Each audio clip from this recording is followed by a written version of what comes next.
নেশার বিরুদ্ধে অভিযানে নেমে একের পর এক সাফল্য কুড়িয়ে নিচ্ছে রেল পুলিশ। এবার পৃথক পৃথক অভিযানে পুলিশ উদ্ধার করল গাঁজা সহ প্রচুর পরিমাণ অ্যাসকপ সিরাপ। একই সাথে পুলিশ আটক করে বহিরাজ্যের 4 জন নেশা কারবারিকে। ধৃতদের মধ্যে মহিলা রয়েছেন 2 জন। আটক 4 জনকে রিমান্ড চেয়ে আদালতে তুলে পুলিশ। সংবাদ মাধ্যমের প্রতিনিধিদের মুখোমুখি হয়ে রেল পুলিশের এই সাফল্যের কথা জানান আগরতলা সরকারি রেল পুলিশ থানার ইনচার্জ তাপস দাস। অনুপ্রবেশকারীদের আটক করার পাশাপাশি নেশা সামগ্রী বিরুদ্ধে ধারাবাহিক অভিযান অব্যাহত রাখল রেল পুলিশ তথা জিআরপি। থানা সূত্রের ভিত্তিতে এবার পৃথক পৃথক নেশা বিরোধী অভিযানে নেমে রেল পুলিশ বিভিন্ন নেশা সামগ্রী সহ আটক করে বহিরাজ্যের 4 জন নেশা কারবারিকে। মঙ্গলবার আগরতলা রেল স্টেশন থেকে গাঁজা পাচারকালে পুলিশ আটক করে 3 জনকে। ধৃতদের মধ্যে 2 জন মহিলা, যারা অনেকদিন ধরে বহিরাজ্যে গাঁজা পাচারের সাথে যুক্ত। গোপন সূত্রের ভিত্তিতে রেল স্টেশন থেকে গতকাল তাদের আটক করা হয়। ধৃতরা হলেন বিহারের বাসিন্দা পূজা দেবী, রেশমি কুমারী ও পরেশ কুমার।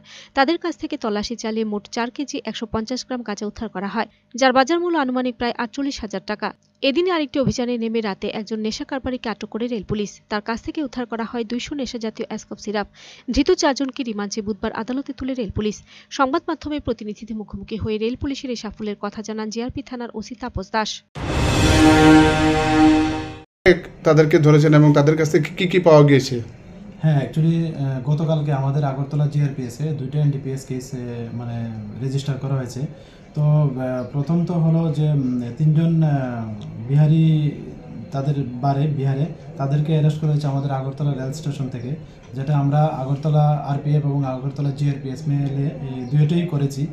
তো এর মধ্যে একজন হলেন পূজা দেবী, যা ডিস্ট্রিক্ট শোনিতপুর আসামের, আর আরেকজন হলো রেশমি কুমারী, উনি পাটনা বিহারের, আর আরেকজন হলো পরবেশ কুমার সিং, উনি ভাগলপুর ডিস্ট্রিক্ট বিহারে। তো ওনাদের মানে তারা জয়েন্টলি আমাদের যে আগরতলা রেল স্টেশন আছে অল্প অল্প করে গাঁজা নিচ্ছে, যা আমাদের কাছে অনেকদিন ধরেই খবর এবং আমরা অনেকদিন ধরেই তাদেরকে ধরার চেষ্টা করছি। তো কালকে আমরা জয়েন্টলি আমরা এটা করতে পেরেছি এবং তাদের কাছ থেকে একটা লেডিস ব্যাগের মধ্যে 4 কেজি 150 গ্রাম গাঁজা পাওয়া যায় আর কি। তারা প্রত্যেক সময় এরকম অল্প অল্প করে নিয়ে যায়। তো তাদের এগেনস্টে আমরা গতকালকে একটা মামলা নিয়েছি আমাদের আগরতলা জিআরপি থানাতে। আজকে আমরা তাদের আগরতলা মহামান্য আদালতে প্রেরণ করছি। আর আরেকটা যেটা হয়েছে, এটা যে ডেমো ট্রেন আছে, মানে দুপুরবেলা উনি ওই ডেমো ট্রেনে করে মানে বিহার থেকে নিয়ে এসছে 200 অ্যাসকপ।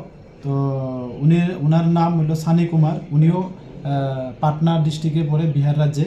তো আমরা ওনার এগেনস্টেও গতকালকে একটা মামলা নিয়েছি এবং আজকে ওনাকে মহামান্য আদালতে প্রেরণ করছি। Video report search India channel.